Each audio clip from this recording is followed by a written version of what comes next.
Алло, здорово. О, ля-ля.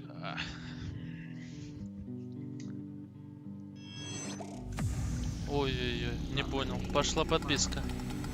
Фиксирую, смотрю. Средства списаны. Ага. Вам еще надо будет активировать. Сейчас я вам пришлю смс-очку, значит. Вот, карту заблокируем от мошенников всяких там. Вот. Так, значит, первое. Ой, ой, не то. Ага. А где я? Вот. Так, на прическу не пиздеть, я из душа недавно. Там же нормально все, что-то, не? Нормально. Привет еще, здоровыч. Лайвстрим, ага, все, да. Че, ебать, ночной стрим? Ну, будем чекать, да, в лайве. Здорово, мужики, привет. Дропсы будут? Так они всегда включены у всех, ну, у любого стримака. Что значит дропсы будут? Ну, давай, контент мне. Здорово, там, Twitch, YouTube, всем приветики, мужики, здрасте. Сейчас будем смотреть PogChamp или 0. А, нет. Ой, как громко. Это не ли 2016, кто там в трусы нассал уже, это не то. Это они сейчас покажут, что с Атласом будет происходить, типа. Ну, то есть, в целом.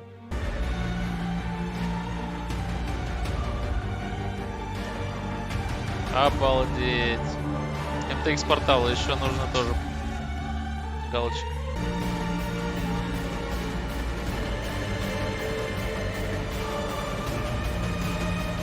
Бля, 2007 не показали только. И сейчас типа что будет дальше, ебать. To show you in today's live stream, so I'm going to cover a lot of ground Pinnacle quickly. Atlas bosses. We'll start with the trailer for Siege of the Atlas, and then dive into learning about the pinnacle bosses you'll face as you explore the new Atlas of Worlds. We'll then talk about the new way you customize your Atlas experience. Rewards are next, with a focus on both the new itemization and crafting possibilities for endgame items, and the new unique and currency items you can earn by defeating the pinnacle bosses. Then we'll cover changes to how the Atlas works with its new game systems, before revealing the Arch Nemesis Challenge League, which launches alongside Siege of the Atlas. After a summary of what game balance changes we're making in this expansion, we'll have a Q&A session where Ziggy D asks me questions from the community. Так, вот мы повергли. Is dead. Zana has chosen Exile. Так. Zana нас выбрал. But the Atlas of Worlds remains a beacon for Eldritch horrors. Все еще дохуя We хуесос. imprisoned the Elder. Затащили Элдера We placated the Maven. и Мэйвен. We've been preparing for the arrival of another. И And we готовились never к expected грядущему. Thor. Но не ожидали. They embody insatiable hunger. Crushing Это они darkness. будут 4 штуки наравне с Мэйвен, Fear типа. and flame. Нихуя там Merciless контент. wrath. Нихуя там контент. If we don't stop them, they will consume everything. This is a war for our very existence. Обалдеть. Но арена выглядит как полная хуйня, конечно.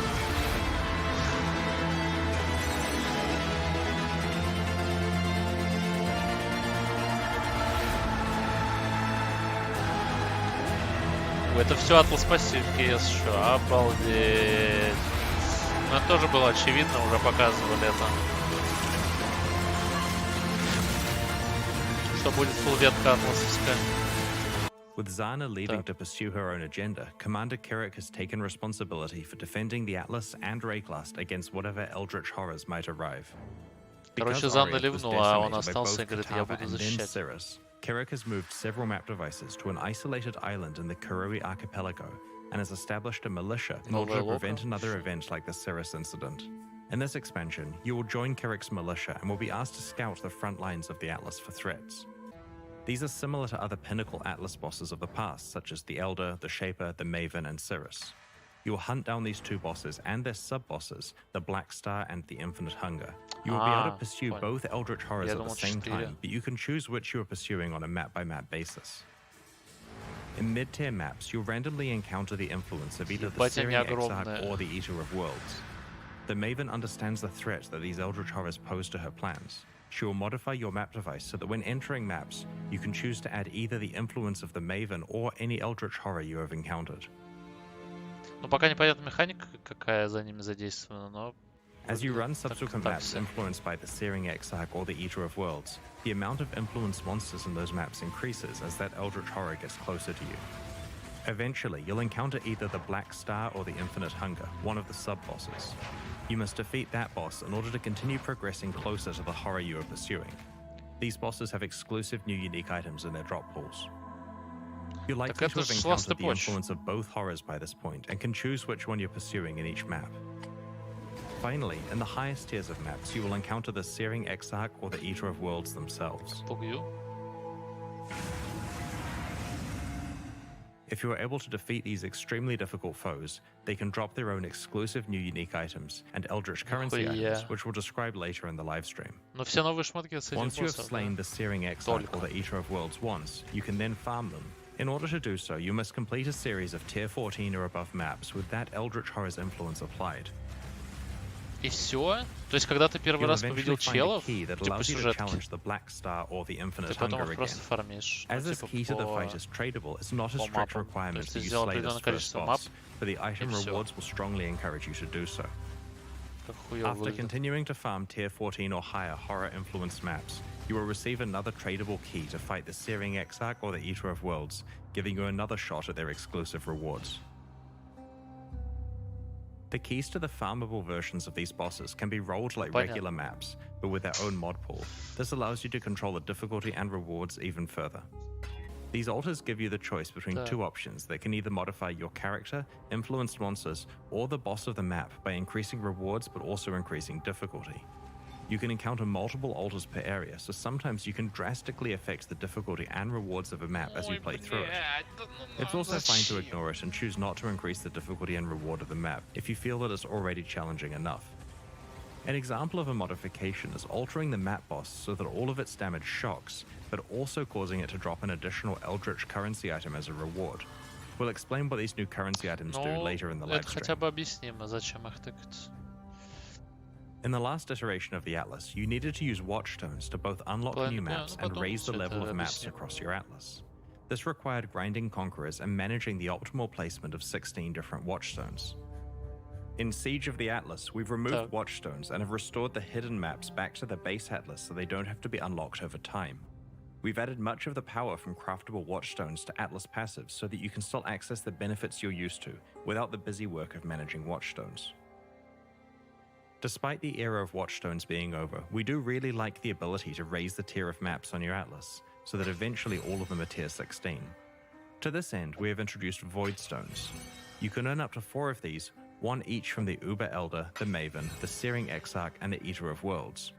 Placing Voidstones on your Atlas will raise the tier of all of its maps, eventually making them uniformly tier 16. In Siege of the Atlas, we've removed the concept of Atlas regions entirely. This means that we're saying goodbye to regional Atlas passive trees and hello to a single gigantic Atlas passive tree. Ah, good old Path of Exile.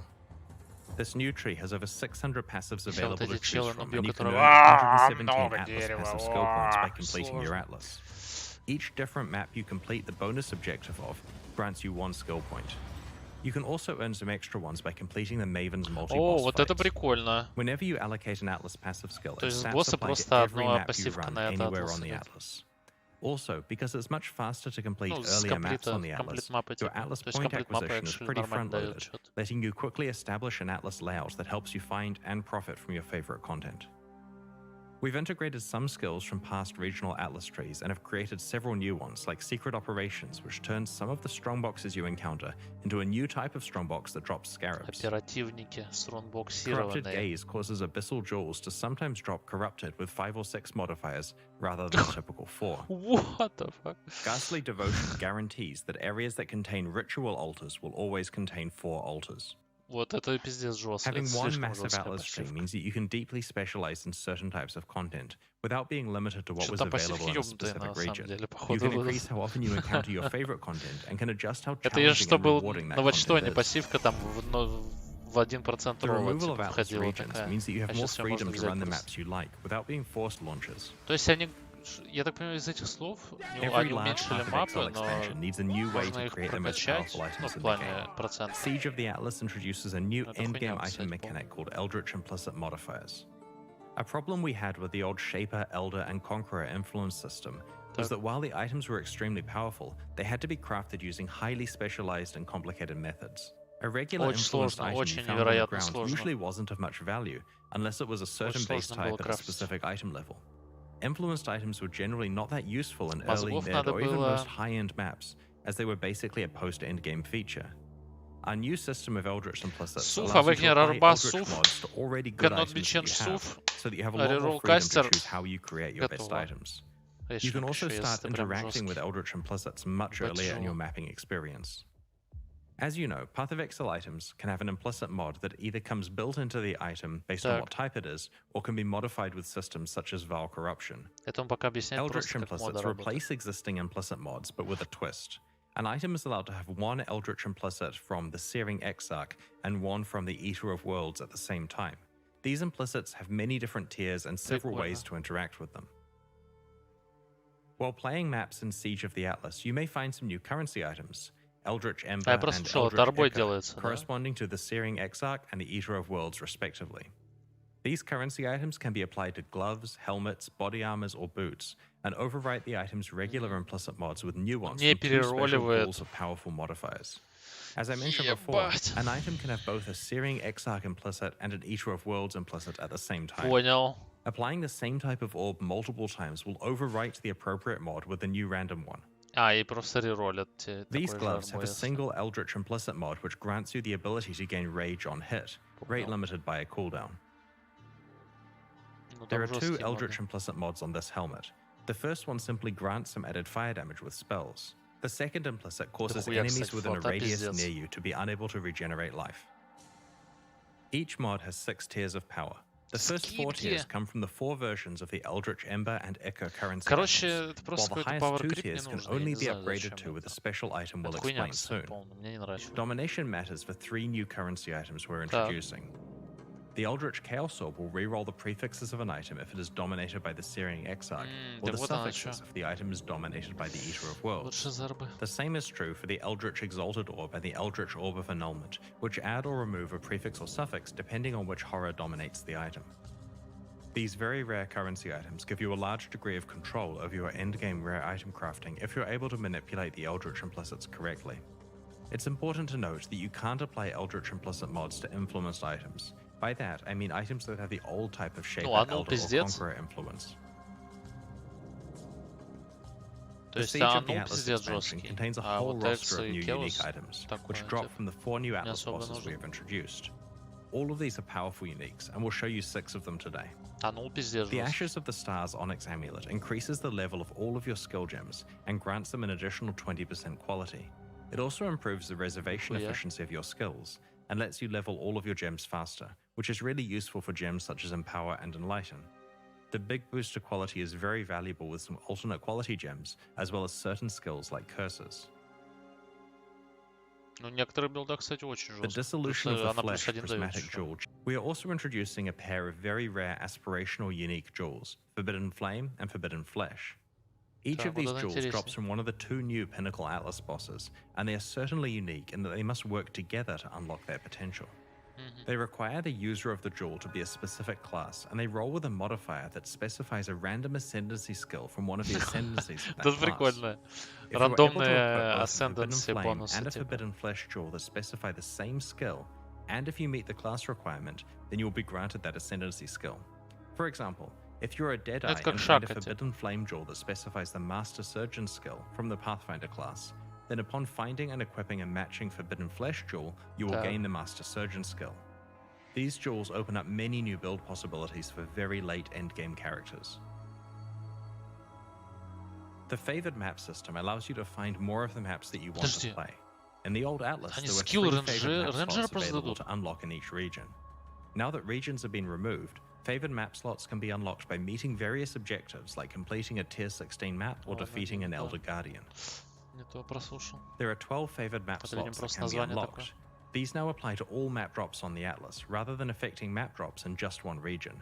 Each slot provides a 10 times multiplier to how frequently its corresponding map drops, relative to other maps. You can select 12 different maps as your favored maps. But you can put the same map type in all 12 slots for a massive 120 times boost to its occurrence in your drop pool. This is particularly powerful once you've socketed all 4 void stones into your Atlas, making all of your maps tier 16, and with a 120 times multiplier applied to a specific map. In this case, the specific map you have chosen will constitute over 50% of all tier 16 map drops. Да, это будет вообще одна Sextants can be мапа. found from Каждая tier вторая 14 мапа твоя. onwards and are applied to void stones. When you use one on a void stone, it affects your whole Atlas. Because void stones come from the highest tier content, we've removed simple sextants and prime sextants, as Ой, they can какие no же они longer be used дорогие, when you would блядь, будут, typically если они на acquire them. весь We've added the mods from these действуют. sextants to the pool of mods Ебать. that awakened sextants have. Если их Because можно this dilutes the передавать. pool of mods that awakened sextants can roll, we've increased the frequency at which you acquire awakened sextants. Your existing simple and prime sextants will be converted to awakened sextants at the launch of Siege of the Atlas. We have made no changes to elevated sextants. The general intention behind these new mods is that they give a strong benefit while adding extra difficulty, or reward players for specializing into having other leagues present in an area. For example, there's a sextant mod that ensures that all breaches in an area belong to Cellular. So if you can maximize the number of breaches through scarabs, map device modifiers, the Atlas passive tree, or other sextants, then you've got a whole bunch of valuable Cellular breaches in that map. With the removal of watchstones, players would have lost the ability to swap in and out watchstones with different sextant modifiers on them depending on which maps they were running. We like the strategic use of sextants, so we have reintroduced this behavior with a new currency item called the Surveyor's Compass. This can be applied to a void stone with a sextant mod on it to itemize that sextant mod for later use or trade. This currency item drops periodically and is also sold by Kirak for 1 Chaos Orb, similar to how Einhaus sells Bestiary Orbs. There's no limit on how many you can purchase. With Zana gone, you may be wondering what is happening to her Atlas missions. Well, Kirak is taking over from her, but it works a little differently now. Kirak has assumed the position of commander, and he has important missions for you to carry out in the Atlas. You open these missions at your map device and can run them just like before. However, you won't encounter Kirak inside a map, and you won't be able to apply Kirak objectives to a map itself. Because of this, we've raised the chance that you receive a Kirak Atlas objective when you defeat a map boss. It's now based on the highest tier map you've completed in this current league. For example, if you completed a tier 16 map, your daily missions will always be high tier maps. Kirak missions can now include additional content like conquerors, ritual encounters, expedition encounters, and even monstrous treasure, the former prophecy that makes an area contain 24 to 36 additional strongboxes with no natural monster inhabitants. Kirak now sells you maps, much like Zana did in the past, except there is now a wider variety of outcomes with variance on the prices, so you should probably go and check what he's selling more frequently in case there's a good deal. The items in the window are re-rolled under the same conditions as Zana's previous shop. Kirak can sell maps that come with implicit mods enabling various content, for example, a map that always has a legion encounter, or maps that have varying degrees of deliriousness on them. As you play through maps, you'll occasionally find Atlas scouting reports, essentially communication about important missions from other people who scouted the Atlas and didn't survive. These items can be used like a currency item to re-roll the set of mission maps that Kirak is offering you. These new maps have a different set of mission outcomes that includes valuable ones like guaranteeing a unique map, having all maps be corrupted, always including a Shaper Guardian, Elder Guardian, or Conqueror, having only uncompleted maps available, or adding a Breach Stone to the selection. The value here is not only the reroll of what is offered to you, but also the guarantee of one or more high-value missions. On the Atlas passive tree, you can specialize into finding more Atlas scouting reports or unlocking new types that can drop. Kirak also sells the aforementioned Surveyor's Compass used to itemize sextant mods, as well as everything else Zana previously sold, like specific divination cards. Despite them not being part of the core Atlas experience anymore, it's still possible to fight Cirrus and the Conquerors to take advantage of their influence and unique item rewards. Tier 14 or higher map bosses now have a chance to drop maps influenced by the Shaper, the Elder, or a random Conqueror. You can also purchase these maps from Kirak. When you enter the map, you'll be met with hordes of influence monsters that can drop influenced items. Upon defeating the map boss, a portal will open to the Conqueror's arena. Upon death, the Conqueror will drop a fragment. Each Conqueror has their own fragment. Ну да, фрагменты из Сируса. Combine all 4 fragments in your map device to open a set of portals to the Sirus encounter. Брав, это ж можно Сируса фармить As it's каждые now 4 harder to get мапа. influence Просто items, we've покупать их. moved plus level gem modifiers into the global mod pool for Еба. amulets. So it's now possible to get the powerful +2 levels to certain gems without having to use influenced amulets. О, наконец-то они это сделали. Now that Sirus and the Conquerors are no longer core parts of Atlas gameplay, they will not drop awakened gems. These gems can now drop from Maven invitations. Arch Nemesis is a challenge league that reinvigorates Вот fights теперь with rare понятно, monsters. блядь. It introduces around 60 new monster С mods Maven and allows you to энкаунтеров падают customize your rare Awakener boss гемы. fights to control your level of risk and reward. These mods can be combined in over 35 recipes to create new, more powerful and rewarding mods. As you play through the league, you'll discover more recipes and learn how to best utilize them to get the most valuable rewards. When you slay regular rare and magic monsters in the Arch Nemesis League, they sometimes drop an itemized version of a new Arch Nemesis monster modifier. You store these in a dedicated inventory panel so they don't clutter your regular inventory. Так. Over the course of each area you play, you'll encounter 4 monsters that are frozen in place, petrified and bound to an Arch Nemesis statue. When you find such a monster, you can free it by empowering it with an Arch Nemesis mod. If you're able to successfully defeat the Как empowered ультиматум, monster, только... then you will receive the fixed reward that corresponds to that modifier. Ну да, как ультиматум, грубо говоря, только по-другому чуть-чуть. The trick that makes this league awesome is the 4 petrified monsters per area. You see, the mods you apply will accumulate as you play through the area. When you empower your second monster, it also has the mod you applied to the first monster. This results in a fight that has twice as many dangerous mods and twice as many rewards. Even though you receive the reward from the first mod when you killed the first petrified monster, you receive a second reward of that type when you kill the second petrified monster. The same applies to the third and fourth fights in the area as well. Да. Ну, By the короче, да, time you defeat ритуал the fourth плюс monster, you'll have received the first только reward 4 times, контролируемый the second reward получше. 3 times, and so on. Take care when picking what order you consume your mods so that you can maximize your rewards. Ну, вкратце, ты вначале просто ложишь самое жесткое что-то. More than half of the available mods are created by combining other mods together on the same monster. As an example of how this works, if you apply both Incendiary and Haste to the same monster, then in addition to the rewards that these two mods grant, you will also receive an itemized Flamewalker mod upon killing the monster. For example, defeating an Innocence Touched enemy grants 3 currency rewards and converts all other rewards into currency. Defeating a mirror image enemy grants a divination card reward and rerolls all rewards 3 times, yielding the rarest result. Killing a Flamewalker enemy grants 3 weapon rewards. Killing a toxic enemy grants a generic reward plus a gem reward. Так это все If you равно were все to kill an куренцы enemy будет. with all 4 modifiers, Бля, ебать you get a total долбоёб of там 9 какой-то currency составлял. rewards, each Ладно, rolled это 3 Крис times был, and dropping the извините. best result. But if you apply the Он же mods in the поставил order первый, mentioned что above, конвертит все then в as you full, так kill что each of там the все 4 monsters in куренцы the area, you'll receive the earlier rewards multiple times. The end result is the equivalent of getting 60 currency rewards and receiving the best 20 plus 3 Заебись, regular карточки currency налутал, да? rewards. As you can see from this example, even the basic rewards that offer say 3 random weapons are really useful because you can combine them with reward conversion mods to take advantage of their high item counts. We're looking forward to seeing what other types of crazy ways you manage to combine your Arch Nemesis rewards. To prevent you having to backtrack, there are more than 4 possible locations where you may encounter petrified monsters in each area, but only the first 4 you encounter can be empowered and fought. Arch Nemesis mods cannot be traded. То есть это не как брич рандомно они стоят. Они примерно в нормальном локе стоят. Relatively simple one to go alongside all of the new Atlas content in this expansion, and it exceeded our expectations. Alongside Siege of the Atlas, we're introducing 2 new types of stash tab, one for flasks and one for gems. A side effect of this is that you're able to set your regular tabs to have affinity for flasks or gems, regardless of whether you've purchased the new specialized tabs. The gem stash tab allows you to easily store and sort your collection of up to 500 skill and support gems. By default, it displays all gems stored in the tab, but you can use one of the 4 categories at the top to filter between red, green, blue, and white gems.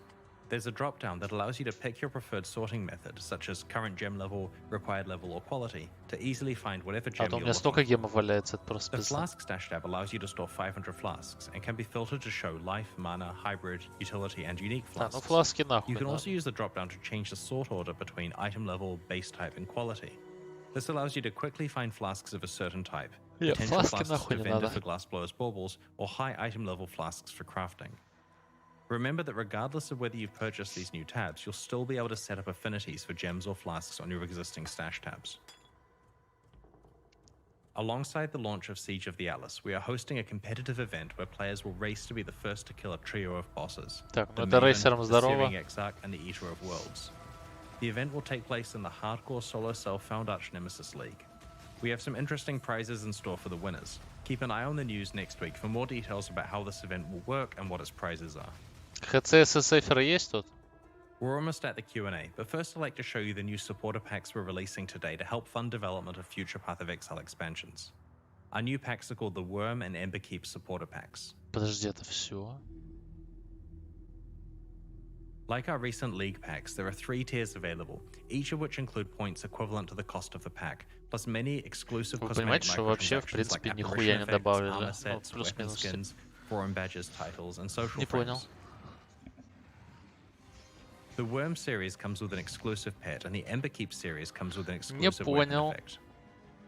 These new packs are in addition to the 2022 core packs that we released recently. Remember to check those out if you haven't already.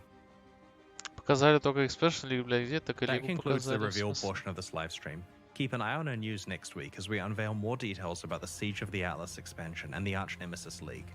In the meantime, these reveals are already live on YouTube for you to link to your friends in case they missed the live stream. Please spread the word, and join us as we explore the Atlas alongside you next week. It's now time for the Q&A. If you have any questions about what we've shown you today, please get them ready because I'm about to be joined by Ziggy D as we answer your questions from Twitch chat. And after that, we'll be ну posting the погнали full Path смотреть. of Exile Siege of the Atlas patch notes. О, после этого почнут выйдет. Ну, мы почнут завтра будем читать чат. Почнут и завтра. Сегодня не будем почнут читать. Просто, короче, все, что будет новое, заключается в самом Атласе. Касаемо Лиги, это просто будут стоять челы, как Метаморф, плюс Ритуал, плюс Ультиматум. Ну, типа. То есть у тебя на мапе ты с мобов будешь лутать, ну, грубо говоря, модификаторы. И у тебя будет на мапе 4 моба вот таких стоять, петрифайных. И в них засовываешь модификаторы и лутаешь. Ну, типа, убиваешь, лутаешь. Все, это вся лига. Вот, а что касается Атласа, типа... Они просто, не знаю, зачем понадобавляли кучу всякой ненужной хуйни. Ну, то есть... Типа арбов там и т.д. Уйдет Зана, будет Кира, который переехал на остров и там чилит, блядь, ходит, смотрит этих Элдричей ебаных всех пиздить, короче. Вот. И он уже владелец, так сказать, карты машины будет. Будешь с ним базарить. Короче, я не понял просто. Прикольно это Атлас ветка, и то, что Completion влияет на эту Атлас ветку, это прикольно. Все остальное не прикольно. Вообще. Ну, помимо, я имею в виду, там, боссов, да, и т.д. Боссы всегда прикольно. А вообще я не понял, подожди, если с Сируса сейчас не падает Авейкнер гемы, то нахуй Сирус нужен? Не, ну понятно, у него дроп классный, да, перчатки, шлем, там, меч. Thread of Hope тоже очень жесткие.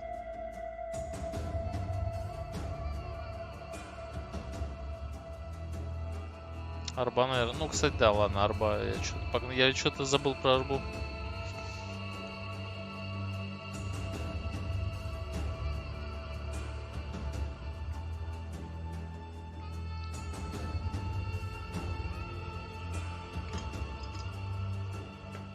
Ну, вообще-то имба, что с мап падают.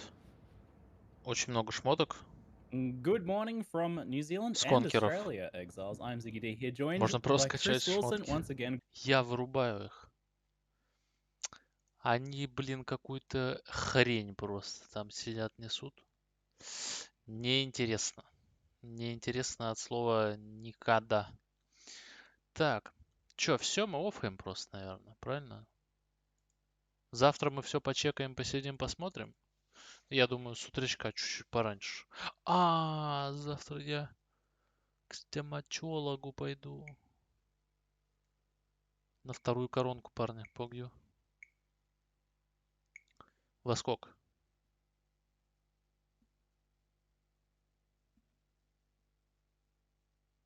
Ну, я думаю, посидим, короче, с утреца плюс-минус. Почекаем все. Почнотики там в хуетике. Вот, а потом я уйду, сделаем перерыв, наверное, и опять приду, короче. Гений? Гений. В общем, все, мужики, чары, давайте, быбы к вам. Хорошего настроения. Отдыхать.